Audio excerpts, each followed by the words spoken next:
오늘 말씀의 제목은 주님은 지금도 당신의 발을 씻기십니다 입니다. 오늘 본문 말씀은 요한복음 13장 4절에서 10절까지인데요. 이 시간 한 절씩 교독해 보겠습니다.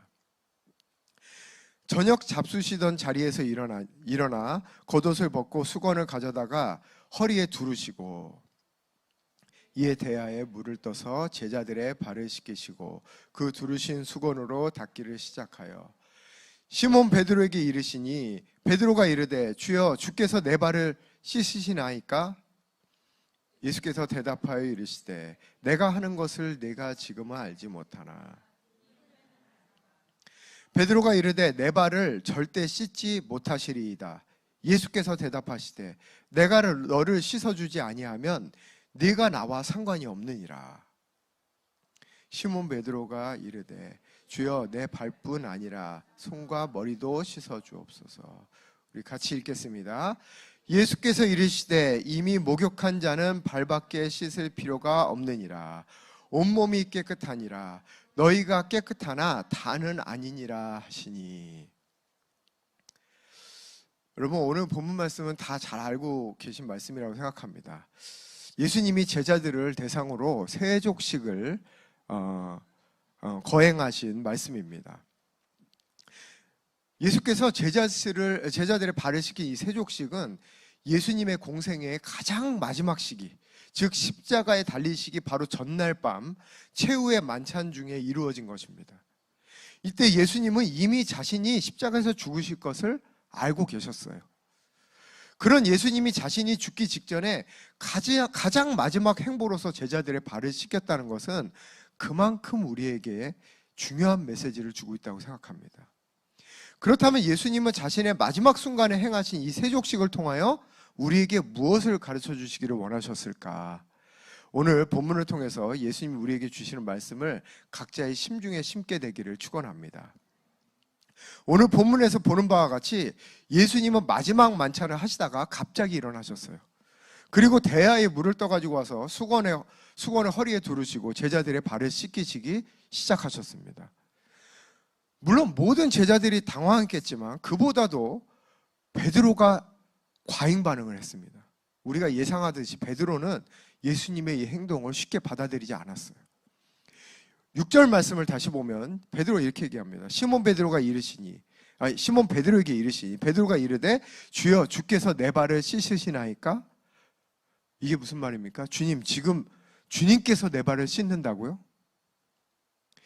그때 예수님께서 베드로를 진정시키면서 이렇게 말씀하십니다. 내가 하는 일을 지금은 내가 알지 못하나 나중에는 알게 될 것이다. 하지만 베드로는 물러서지 않았어요. 어떻게 예수님이 내 발을 씻기십니까? 절대로 못 씻습니다. 여러분, 베드로가 이렇게 말한 데에는 이유가 있었어요. 당시 유대 문화에서 발을 씻기는 일은 가장 낮은 종, 그러니까 노예 중에서도 이방인 노예가 맡았던 가장 낮은 종이 맡았던 아주 천한 일이었기 때문입니다. 그런데 그런 일을 예수님이 지금 제자들을 대상으로 한다고 하니까 베드로가 당연히 펄쩍 뛴 거죠. 그때 예수님이 베드로에게 이렇게 말씀하십니다. 내가 너를 씻어주지 않으면 네가 나와 상관이 없느니라. 이렇게 말씀하세요. 그랬더니 역시 베드로는 베드로입니다. 예수님의 이 말이 무슨 뜻인지 모르면서 베드로가 이렇게 얘기합니다. 그렇다면 내 발뿐만 아니라 내 손과 머리도 다 씻어주십시오. 이렇게 얘기합니다. 베드로다운 말이죠. 그러나 예수님은 베드로에게 이렇게 말씀하셨어요. 10절 말씀에 예수께서 이르시되 이미 목욕한 자는 발밖에 씻을 필요가 없느니라. 온몸이 깨끗하니라. 너희가 깨끗하나 다는 아니니라. 이렇게 말씀하세요. 여러분, 이 말씀이 무슨 말씀을 의미하는 것인가? 물론 여기서 다는 아니니라 할 때에 이 말씀은 제자들 중에 가룟 유다가 끼어 있음을 의미하는 것입니다. 그러나 여기에는 또 다른 영적 의미가 있어요. 이것은 바로 예수님의 십자가를 의미하는 것입니다. 여러분, 여기서 온몸을 씻었다는 것은 예수님의 단번에 죽으심으로 말미암은 대속을 의미하는 거예요. 죄 없으신 예수님께서 그의 몸으로 우리의 모든 죄를 담당하신 것입니다. 그리고 고린도후서 5장 21절을 보면 이렇게 말씀하세요. 하나님이 죄를 알지도 못하신 이를 우리를 대신하여 죄로 삼으신 것은 우리로 하여금 그 안에서 하나님의 의가 되려 하심이라. 여러분, 즉 예수님의 십자가의 죽으심으로 우리가 어떻게 되었어요? 우리의 죄는 그분에게 전가되고 그분의 의가 우리에게 전가된 것입니다. 다시 말해서 우리는 죄인에서 의인이 된 거예요. 의인. 즉 여기서 목욕하여 온몸이 깨끗해졌다는 것은 우리의 존재 변화를 말하고 있는 것입니다. 여러분, 그런데 그게 끝인가? 아닙니다. 오늘 말씀 보십시오. 목욕한다고 다 끝난 것이 아닙니다. 만약 그것이 끝이라면 왜 예수님이 십자가를 지시기 직전에 어떻게 보면 가장 중요하고 가장 급박한 일을 해야 하는 이때에 제자들의 발을 씻겨주셨을까요?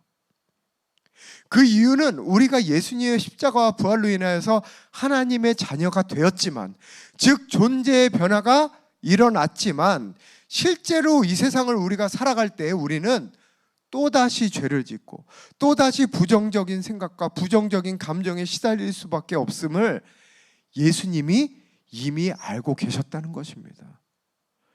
그래서 예수님이 어떻게 하셨는가? 제자들의 발을 씻겨주신 거예요. 그러면서 뭐라고 하셨습니까? 지금은 네가 알지 못하나. 지금은 네가 알지 못하나. 나중에 네가 알게 될 것이다. 왜? 당연히 지금 제자들은 알지 못하죠. 하나님의 영이 아직 오지 않았기 때문입니다. 즉 존재의 변화가 아직 일어나지 않았기 때문입니다. 새로운 존재의 삶을 경험해 보지 못했기 때문이에요. 예수님은 속으로 제자들에게 이렇게 말씀하셨을 거예요.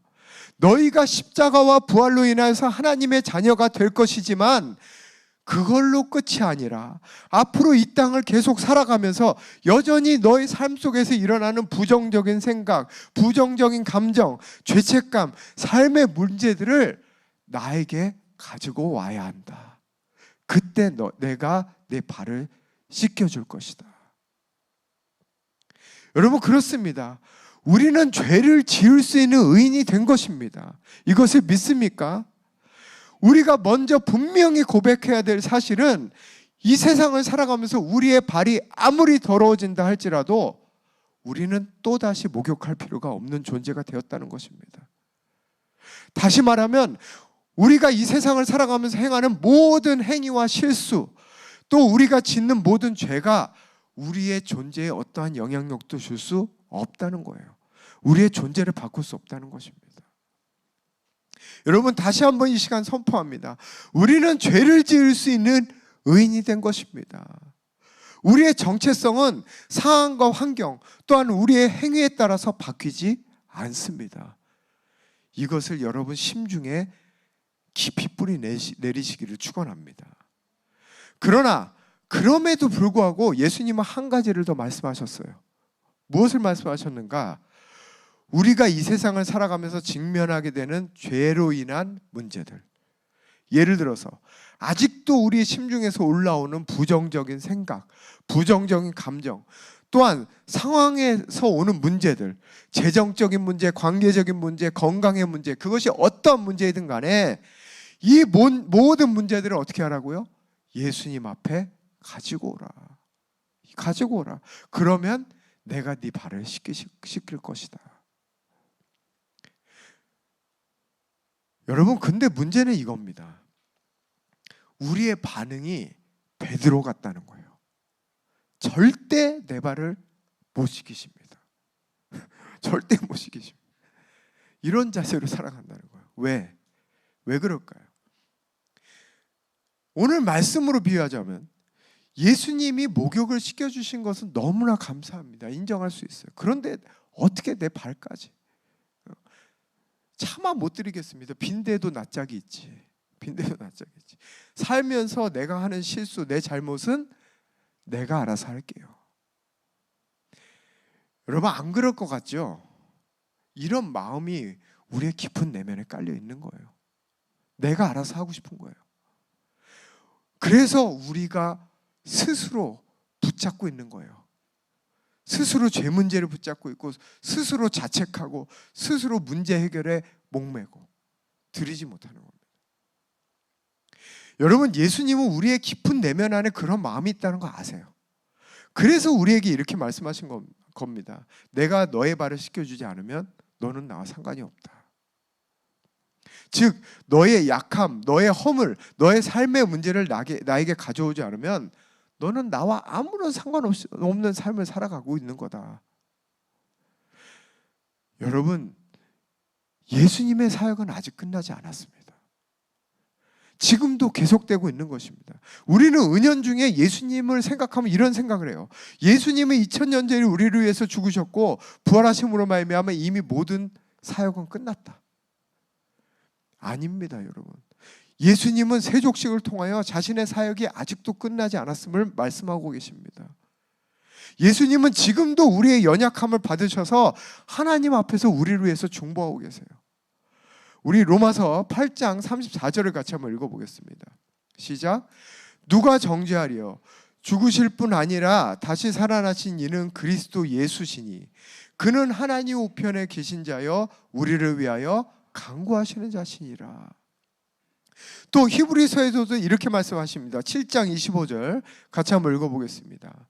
그러므로 자기를 힘입어 하나님께 나아가는 자들을 온전히 구원하실 수 있으니 이는 그가 항상 살아계셔서 그들을 위하여 간구하심이니라. 여러분, 예수님은 오늘날도 우리의 연약함을 받으시고 그걸 들고 나가셔서 우리를 위해서 중보하고 계신 거예요. 우리는 지금도 이 예수님의 사역에 참여해야 하는 것입니다. 날마다 우리의 연약함을 그분께 드려야 하는 것입니다.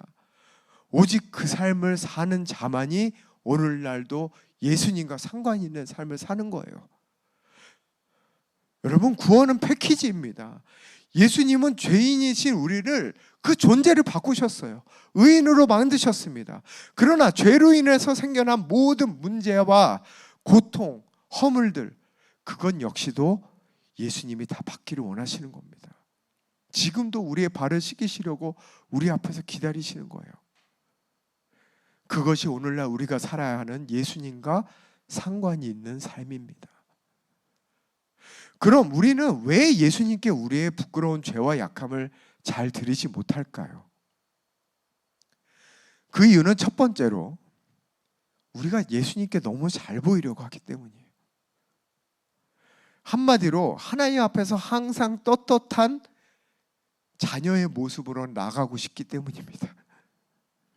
그러나 예수님은 우리의 있는 모습 그대로를 원하세요. 즉 우리의 모든 죄와 약함과 부끄러운 모습 있는 그대로를 받기를 원하신다는 것입니다. 우리 시편 51편 17절을 같이 한번 읽어보겠습니다. 시작. 하나님께서 구하시는 제사는 상한 심령이라. 하나님이여 상하고 통회하는 마음을 주께서 멸시하지 아니하시리다. 여러분, 하나님이 무엇을 받기 원하신다고요? 온전한 것인가요? 아닙니다. 상해 있는 것. 상해 있는 걸 받기 원하세요. 하나님은 우리가 온전한 척하고 나오는 거 원치 않습니다. 우리가 문제 있는 모습 그대로 나오길 원하세요. 그런데 우리는 어떻게 하는가? 상한 것들은 하나님 앞에 나아가기 전에 내가 해결하고 온전한 모습으로 나가려고 하는 거예요. 온전한 모습으로. 여러분, 예를 들어서 탕자를 한번 생각해 보세요. 탕자가 아버지께 돌아왔을 때 온전했습니까? 깨끗했을까요? 돼지우리에서 돼지 쥐염 열매 먹으려고 돼지랑 싸우다 왔는데, 여러분, 탕자는 거짓거를 하고 그 옷에 돼지똥이 얼마나 많이 묻어 있었겠어요. 얼마나 냄새가 났겠어요. 그런데 그 모습 그대로 온 거예요. 그게 탕자가 잘한 겁니다. 그게 탕자가 잘한 부분이에요. 있는 모습 그대로 한 거, 그 뻔뻔함, 그걸 우리가 배워야 하는 거예요. 여러분, 우리 같으면 탕자같이 뻔뻔하게 아버지 앞에 갈 수 있을까요? 못 갑니다. 아버지 유산 미리 달라고 해서 나 혼자 잘 먹고 잘 살 수 있을 것처럼 큰 소리 뻥뻥 치고 나왔는데, 그런 부끄러운 꼴을 하고 아버지께 다시 갈 수 있겠냐는 거예요. 차마 못 가죠. 차마. 내가 길거리에서 죽으면 죽었지 자존심 상하고 낯짝 뜨고서 못 갑니다. 그런데 탕자는 간 겁니다. 탕자는 간 거예요. 그런데 그때 아버지가 어떻게 해주셨는가? 우리 누가복음 15장 20절을 같이 보겠습니다. 같이 한번 읽어볼까요? 시작. 아직도 거리가 먼데 아버지가 그를 보고 측은히 여겨 달려가 목을 안고 입맞추시. 여러분, 아버지가 달려가서 있는 모습 그대로 입맞추고 안아주신 거예요. 왜?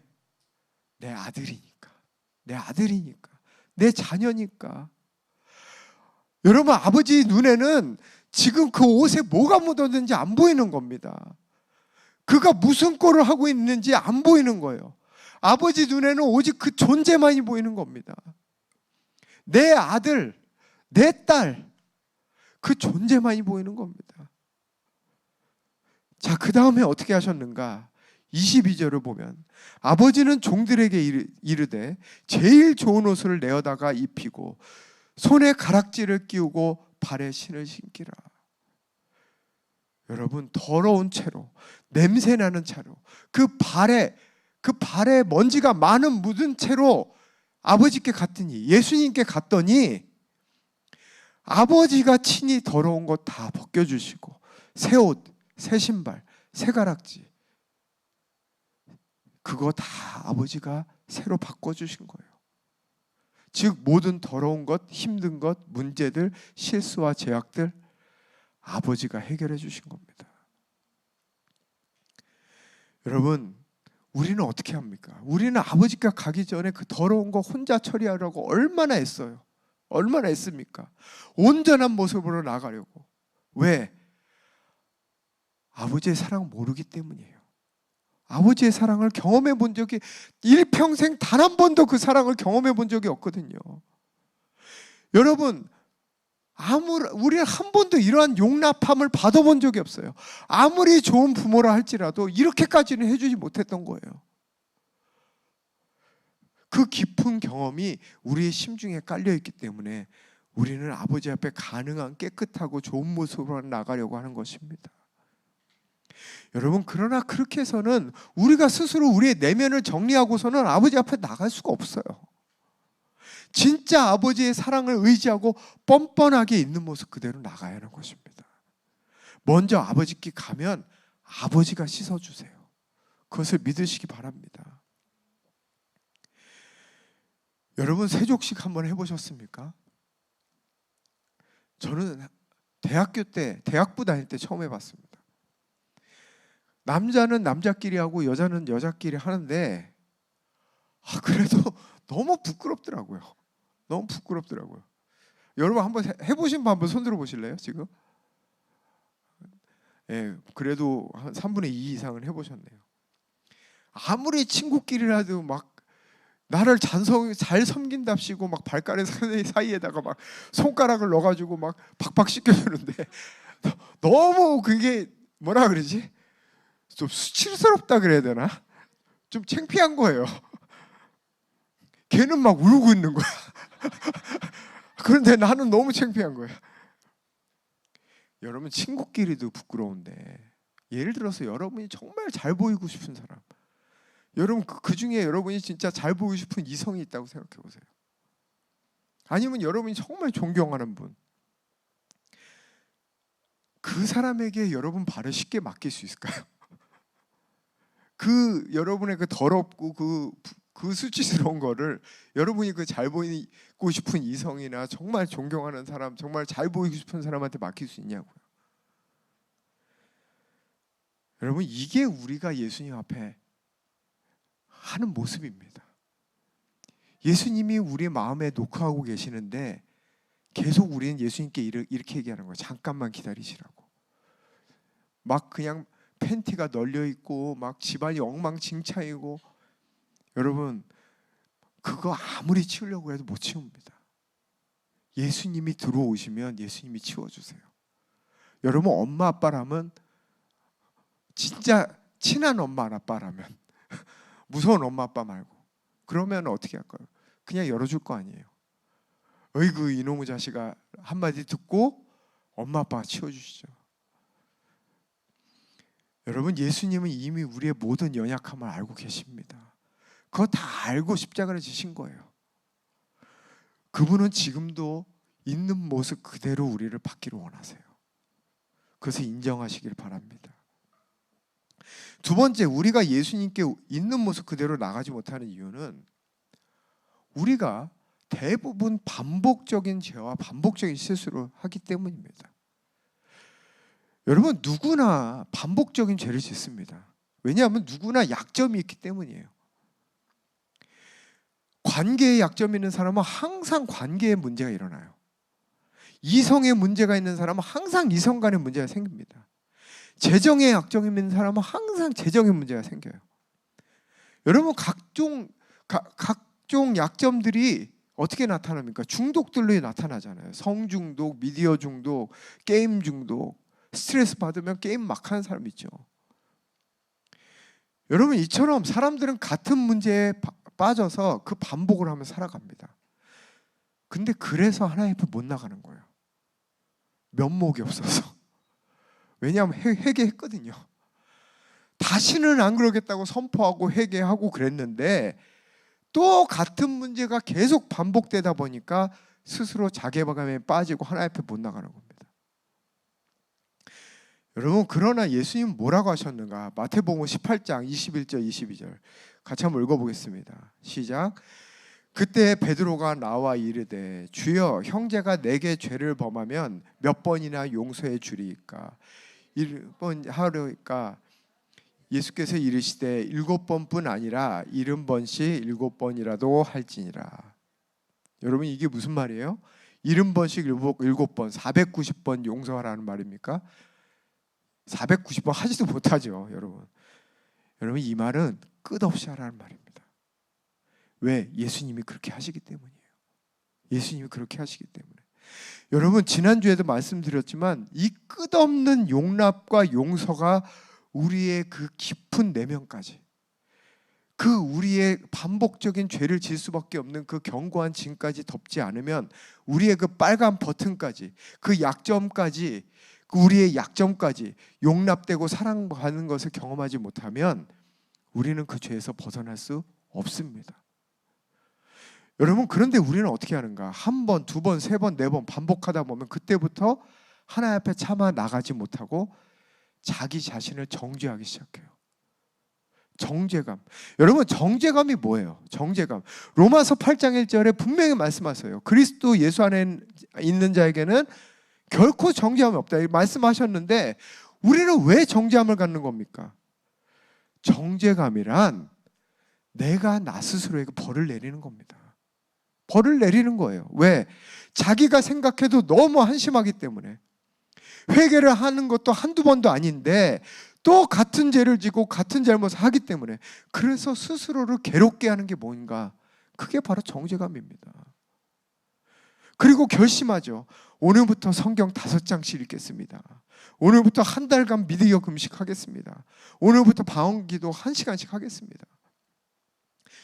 여러분, 이 결심이 나쁜 게 아니라, 문제는 아무리 스스로 채찍질을 한다 해도 그 문제는 해결되지 않는다는 겁니다. 하나님의 사랑이 그곳에 덮지 않는 이상, 그 용납함이 온전히 받아들여짐이 체험되지 않는 이상 변하지 않는다는 거예요. 여러분, 예수님은 우리의 부끄러운 발을 씻겨주시기 위해서 오셨습니다. 있는 모습 그대로 내어드릴 때 예수님께서 해결해 주심을 믿으시기 바랍니다. 어떤 모습이라도 괜찮습니다. 어떤 상황이라도 괜찮습니다. 스스로 자신을 채찍질을 하기 이전에 하나님의 사랑을 인정하시고 자신의 있는 모습 그대로 내어드리시길 축원합니다. 여러분, 여기까지 왜 우리가 우리의 부끄러운 죄와 연약함을 드리지 못하는지를 보았습니다. 자, 그럼 왜 예수님은 우리의 죄와 연약함을 자신에게 가져오라고 하셨는가? 왜 예수님은 오늘날도 우리의 발을 씻겨주시기를 원하시는가? 그 궁극적인 이유가 뭔가? 여러분, 이 부분이 오늘 말씀의 가장 중요한 부분입니다.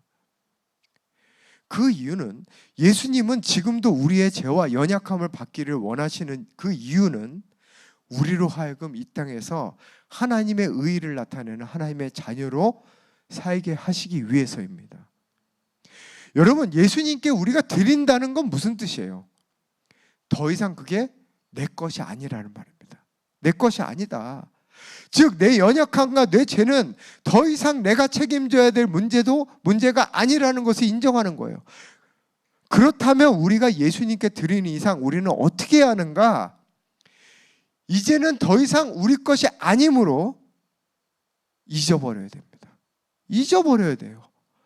그것을 붙들고 있으면 안 되는 것입니다. 다시 말하면 우리의 죄와 연약함, 부정적인 것들을 예수님께 드리고 우리는 더 이상 그것을 기억하지 말고 묵상하지도 말라는 거예요. 왜? 사람이 무엇을 심든지 심는 대로 거두기 때문이에요. 여러분, 이 비밀을 깨달으시기를 축원합니다. 우리는 어떻게 보면 우리가 더 하나님 앞에 거룩하게 살기 위해서 문제 해결을 하려고 하는 거예요. 그리고 정죄감도 갖는 거예요. 어떻게 보면 더 거룩하게 살고 싶어서 계속 내 잘못된 부분을 고치려고 하는 거예요. 그것이 내 내면의 문제이든 죄의 문제이든 성격의 문제이든 내 과거의 상처의 문제이든 간에 그것이 해결되면 자신이 그리스도 안에서 더 온전한 하나님의 자녀로 살 수 있다고 생각하는 겁니다. 한마디로 말해서 신앙적인 이유로 그것을 붙들고 있다는 겁니다. 여러분, 아까도 말씀드렸지만 정죄감이 뭡니까? 다시는 죄 안 지려고 정죄하는 거 아닙니까? 쉽게 넘어가면 또 죄질 것 같으니까. 그래서 정죄감을 갖는 거예요. 그런데 이렇게 살아서는 결코 하나님 자녀의 삶을 살 수 없습니다. 자신에 있는 문제에 초점을 맞춘다는 것은